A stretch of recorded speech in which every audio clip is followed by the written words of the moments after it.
Bonjour les licornes et les pirates. Aujourd'hui, je vais vous lire La piscine magique de Karl Norak, Clotilde Delacroix, dans la collection Les Incorruptibles aux éditions Didier Jeunesse.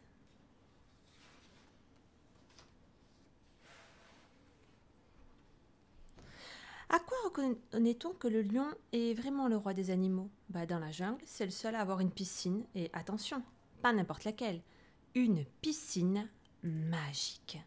D'ailleurs, aucun autre animal ne l'a vue pour de vrai. Un crocodile prétend qu'il faudrait 100 jours de nage pour en faire le tour.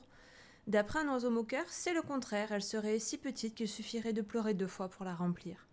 Le guépard, jaloux comme tout, jure que ce n'est qu'une mare de boue. Dire du mal de sa piscine? Roi Lion en a assez. Alors un matin, il fait une annonce du haut de la tour géante de son château.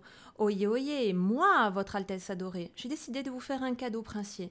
Demain sera un jour de fête. Venez faire une divine trempette dans ma piscine magique. Oyez, oyez, je devrais choisir mes invités. Un seul conseil. Soyez chic. Dans la savane, ça court et ça coud de partout. Sous chaque arbre, on peut voir un défilé de mode. Moi, mon maillot, je ne rentre même plus dedans. Je suis sublime comme d'habitude. Que penses-tu de mon 2 pièces? Ne bouge plus d'un poil, sinon ça explose. Et tu sûr que ça me va la peau de serpent? Jusqu'à l'aube du lendemain, les paris sont lancés. Qui sera invité à plonger enfin dans la fameuse piscine? Le grand jour est arrivé, la foule d'animaux est impressionnante. Le lion en peignoir fait le trait à l'entrée. Une seule file devant moi, merci. Roi Lion a regardé, rigolé, réfléchi. Il a changé 4 fois d'avis, puis enfin a choisi. L'ours, qu'il craint un peu, la belle et savante girafe, Sieur Crapaud, un singe habillé à la mode, la marquise de Cochon, toujours si élégante, un phoque des colonies glaciaires, et le fameux marabout, ce grand sage et respecté de tous.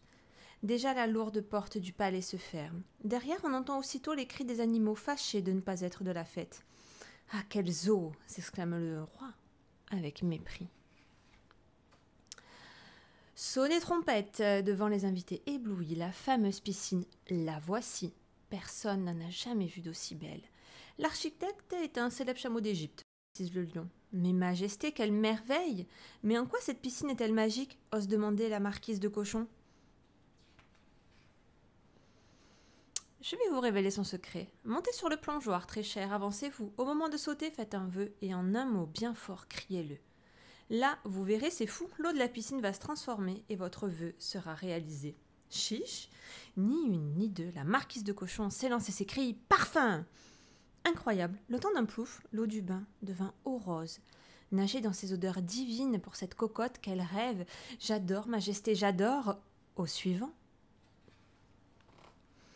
C'est au tour de l'ours de s'approcher. Il marche à petits pas, on dirait qu'il a peur. Serais-tu trouillard, ours redoutable, se moque le lion. À ces mots, l'ours se décide, il crie « Miel !» et plonge. La piscine devient un immense pot de miel préparé par des millions d'abeilles. Je crois que je vais tout manger. Mais pas de temps à perdre, on l'aide à sortir. Slash slash font les pattes de l'ours heureux. Arrive la plus intelligente, la girafe. Ses rêves à elle touchent parfois le ciel, elle se précipite sur la planche pleine d'espoir. Mais la pauvre, comme toutes les girafes, parle avec une toute petite voix. Les mots ne sortent pas vraiment de sa bouche et la voilà qui plonge sans prononcer son vœu. C'est raté, la belle girafe doit prendre un bain dans le miel laissé par l'ours. Elle éternue tant l'odeur lui pique le museau, sort sans se faire aider puis se couche dans l'herbe pour se nettoyer. Enfin très digne, elle se relève et s'éloigne, collante et toute verte. Déjà voilà le singe qui fait 3 bonds. Papaye, ananas, fruit de la passion. Quelqu'un aurait-il une paille et quelques cacahuètes?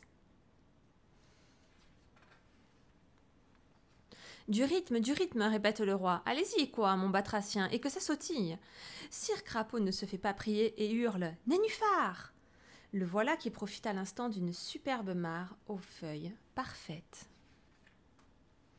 « Et moi, je suis venu de très loin. Est-ce mon tour ?» demande le phoque timide. « Nous vous attendons, cher ami polaire. Voulez-vous une balle ?» propose le lion. Le phoque serre les nageoires, lève les moustaches. Il n'est pas content. Lui, jongle avec une baballe, n'importe quoi. Il s'élance d'un air glacial et il crie « Banquise !» Aussitôt, il glisse sur une piscine gelée. Là, il sourit et tous les invités le rejoignent un moment pour patiner avec lui. Mais tout allait trop bien. Arrive Reine Lionne, qui a la réputation d'avoir mauvais caractère. Je voulions aller me baignassier, Marie-Marie. Quels sont ces gens? Je ne pouvions attendre. Oui, ma chérie, acquiesce le roi, encore une toute petite minute. Vite à vous, marabout, sage des sages, vous êtes le dernier à monter sur le plongeoir.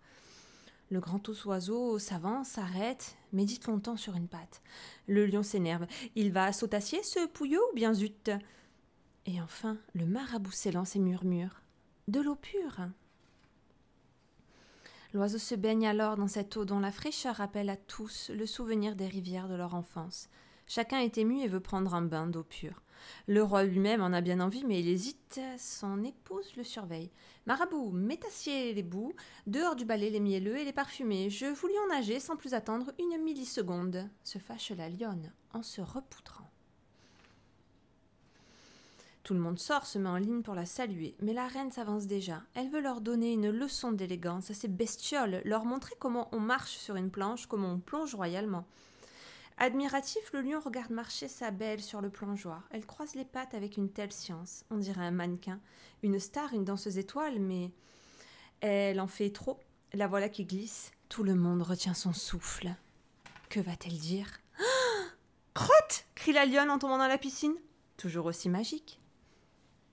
Cette histoire vous a plu? N'hésitez pas à me laisser en commentaire les prochaines histoires que vous aimeriez que je vous raconte.